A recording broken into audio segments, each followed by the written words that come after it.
Welcome D&D and Warhammer friends to a new character build for Baldur's Gate 3. This episode, we will be creating Queen Marasith from Total War Warhammer 3, who is a modded character of the Lorelorn Wood Elf faction.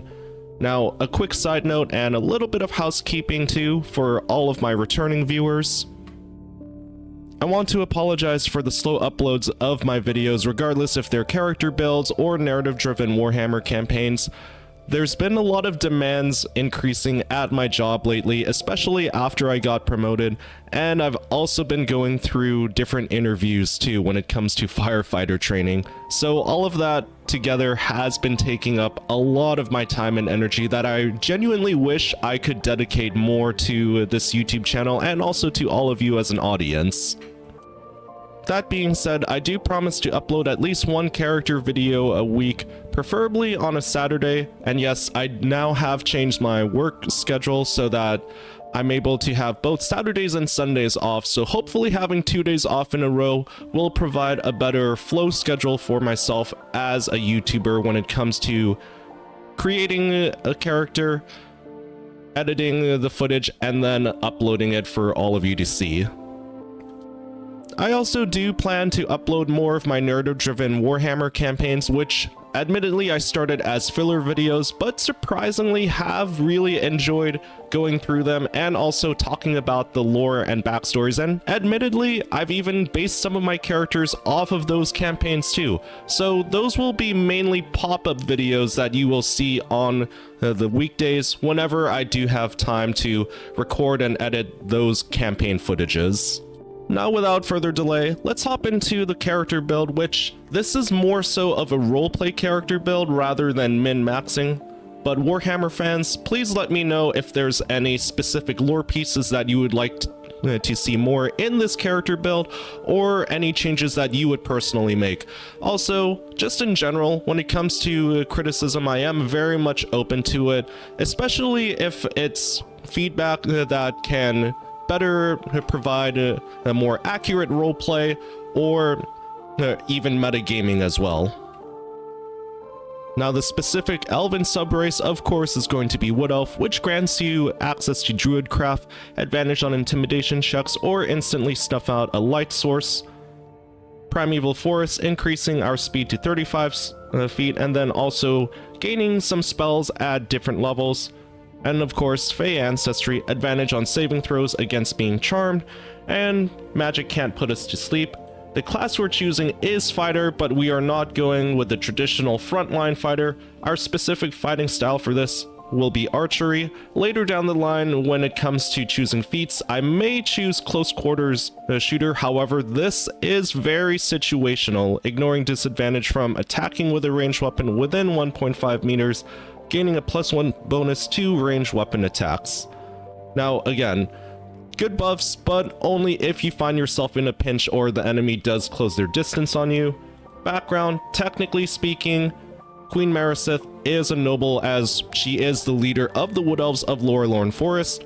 Quick lore piece aside too, Elves of Lorelorn Forest are not similar to traditional Azrai Wood Elves from the Warhammer universe. They're more so akin to the High Elves too, but yes, Warhammer fans, please correct me if I'm wrong on that. I just remember reading the culture of the Lorelorn Forest elves there are more similar to the High Elves of Ulthuan, but you'll gain skills in history and persuasion. Now, for the ability output, this is going to be a weird choice too. Of course, Dex is going to be maxed out at 17.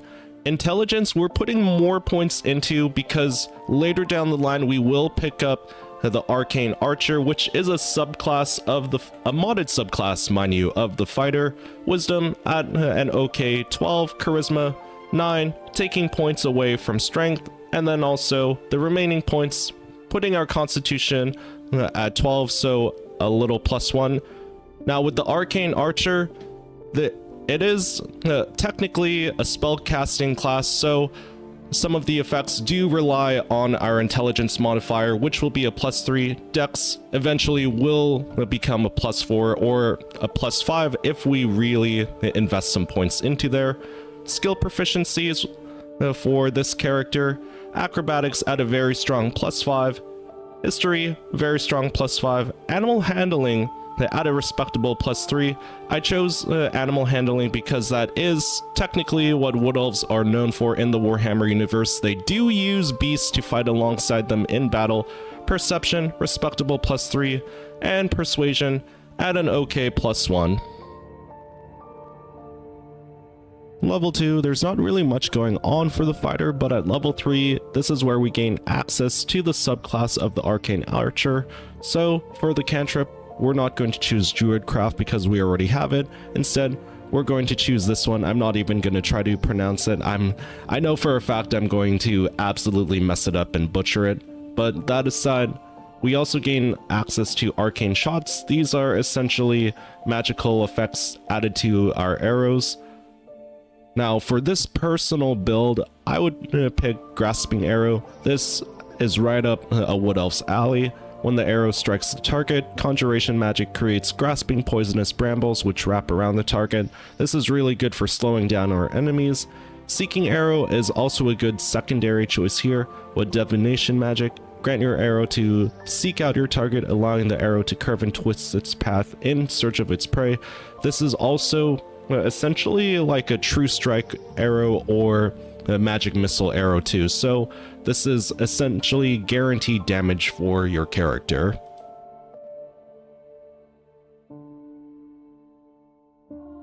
At level 4, the feat choice I will choose here is of course Ability Improvement, and we're going to really just double down on Dexterity here, adding it to 19. One of the other feats I'll choose later down the line and we'll round it out to 20, thus giving us an overall +5 to our dex. Level 5, extra attack option, not really much to be said there.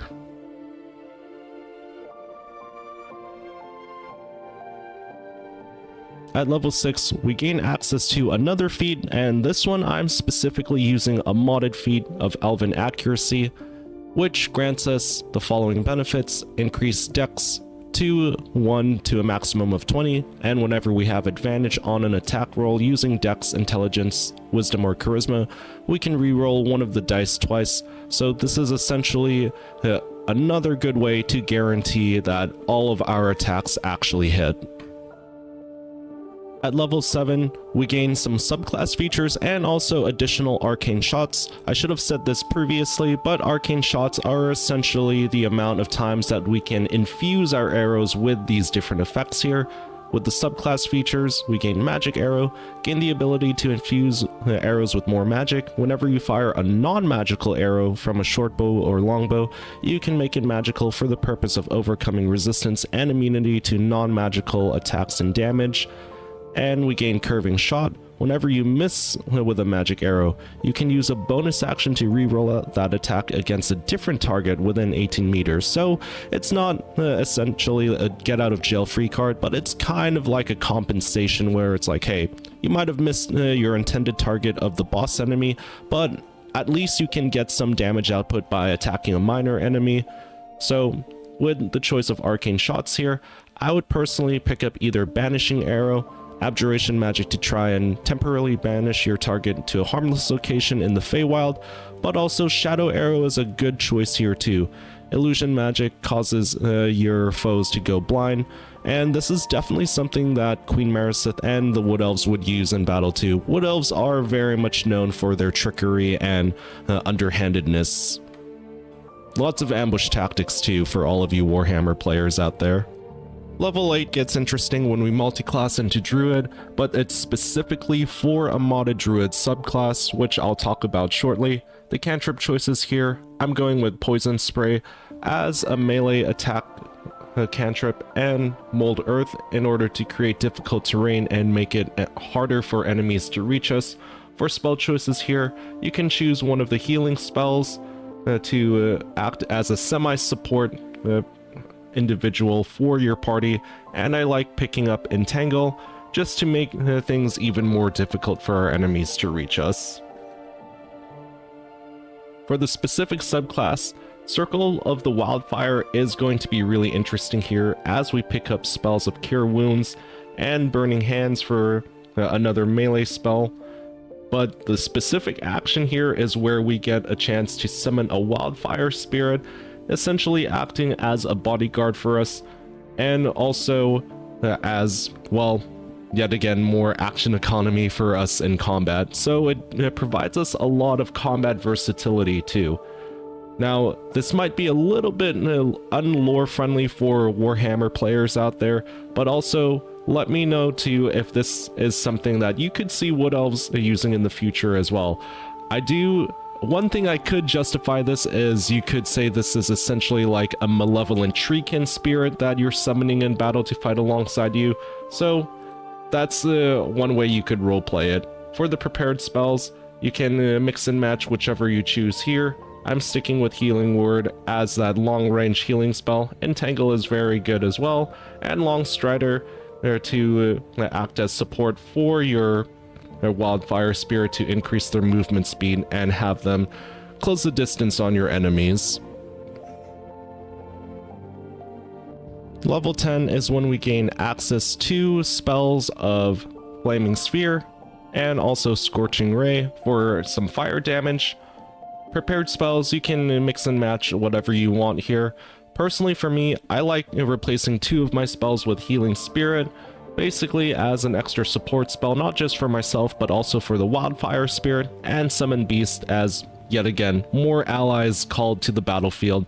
And this is definitely quote-unquote lore friendly too, because in my Wood Elf campaigns for Warhammer 3, I do use a lot of wolf summons, specifically Ladriel's wolves, which have saved me a ton of battles and also have proved to be superior cavalry forces too.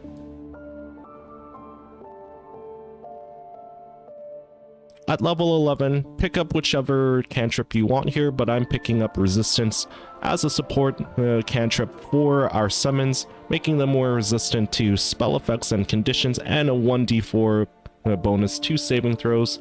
Spell choices here, whichever you want, but for roleplay and support purposes, I'm picking up Spike Growth, dealing 2 to 8 piercing damage for creatures walking within this path. Bar Skin to increase the armor class of our summons up to 16, and Wither and Bloom to cause hostile creatures to wither, but also regaining hit points for our summons as well. The feat I'll pick up here is Sharpshooter. Range weapon attacks don't receive penalties from high ground rules, and this is the one that I really like a lot here too. It's a pick and choose. Range weapon attacks you are proficient with have a -5 penalty to our attack roll, so ability to hit, but deal additional 10 damage once we do hit them. You can toggle this on or off. Essentially, this is kind of like a risk and reward thing too, but also Sharpshooter is really good for us, as Elven Accuracy, in my opinion, is a good way to offset it as well. And for the final level, my friends, we gain spells of Plant Growth, make weeds burst from the ground and smother the area. Creatures moving through the weeds have their movement speed quartered, and Revivify. Basically what it sounds like, revive a companion, and they return to the battlefield with 1 hit point. For the spell choice here, I like picking up Warden of Vitality, mainly because this can be used as a bonus action with Restore Vitality, 2 to 12 healing for ourselves or nearby allies. So the fact that you can use this as a bonus action means that we can attack all in one turn, but then have a bonus action to heal ourselves or our summons. When it comes to equipment and weapon choices, I decided to pick things that would lean into the strengths of this build, but also for some roleplay choices and also for offsetting negative penalties too, such as the Marksmanship Hat, +1 bonus to range attack rolls and thrown attack rolls, so that's a good way to offset that -5 to the attack roll of that 1 feat, but then also allowing us to make sure that we can get that damage output potentially. Fleshmelter Cloak, Caustic Reprisal. When a creature deals melee damage to the wearer, that creature takes 1 to 4 acid damage, so this is a retaliatory equipment. If anyone actually does close the distance on us, this is our way of at least stitching back a little bit of damage to them. The main armor piece here, Yuan-Ti Scale Mail. adds our full dex modifier, which is a +5, hence the reason why AC is at a very high 20. Additionally, armor does not impose disadvantage on stealth ability checks, and we gain a +1 bonus to initiative combat rolls. Gloves of Missile Snaring. This is a good piece to essentially allow us to intercept missiles from range attack weapons and reducing them by 1d10 plus our dex modifier.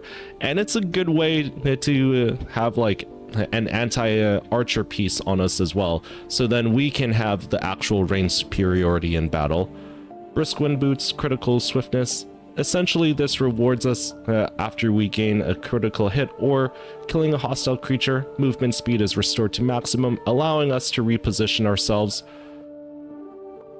Amulet of the Unworthy grants resistance to slashing damage, so all of those sword and dagger wielding enemies, but also grants us vulnerability to bludgeoning damage, so make sure that hammer enemies don't close the distance on us. We also have Dominate Beasts as an enchantment spell for the Keepsake Ring. Basically allows us to gain control of hostile creatures that are trying to harm us and turn them against their allies. Caustic Ban. Weapon attacks also deal 2 additional acid damage, so minor amount of damage, but also really right up the Wood Elves' alley, and also a weapon that's definitely up their alley too. Blightbringer, attacking gnomes or dwarves, specifically dwarves, because lore piece wise, elves and, well, wood elves and dwarves absolutely hate each other's guts. 1d4 bonus to attack and damage rolls. The fact that it includes damage rolls too, since dwarves are pretty hardy and have high amounts of health and resistance. Braid Decelerator, when this weapon lands a critical hit, it also slows the target creature down, allowing us to keep blasting away at them. Alright friends, that has been my character build and showcase of Queen Mariseth for Baldur's Gate 3, based on the modded Legendary Lord from Total War Warhammer 3, and yes, Warhammer friends. Please let me know in the comments if you would make any changes in terms of leveling or equipment and weapon choices, in terms of roleplay, or to lean into the strengths of a Wood Elf-like character. And also, regardless if you're a new or returning viewer, thank you for making it this far into the video. I do plan on uploading, like I said, a character build video at the bare minimum once a week, preferably on a Saturday or Sunday. Throughout the week, I will upload random videos of my Total War Warhammer campaign, so Warhammer friends, you can look forward to those. Those are going to be random, like I said, and pop-up videos throughout the week too. But also, I do want to be consistent with my other build videos too. And speaking of build videos, I do plan on uploading let's plays and character build videos for the upcoming Dragon's Dogma 2 game. I've been really looking forward to that a lot in terms of the combat and also when it comes to customization too. Please let me know in the comments if there's any types of character builds you'd love to see with that. The Magic Archer is definitely right up my alley too. But also, for new viewers who have only seen this video, if you have liked what you've seen or also want to see more character build videos, I'd love to have you join us on those adventures, friends. So remember to hit the like, subscribe, and bell icon notifications, and I'll save you a seat at the table. Take care and farewell.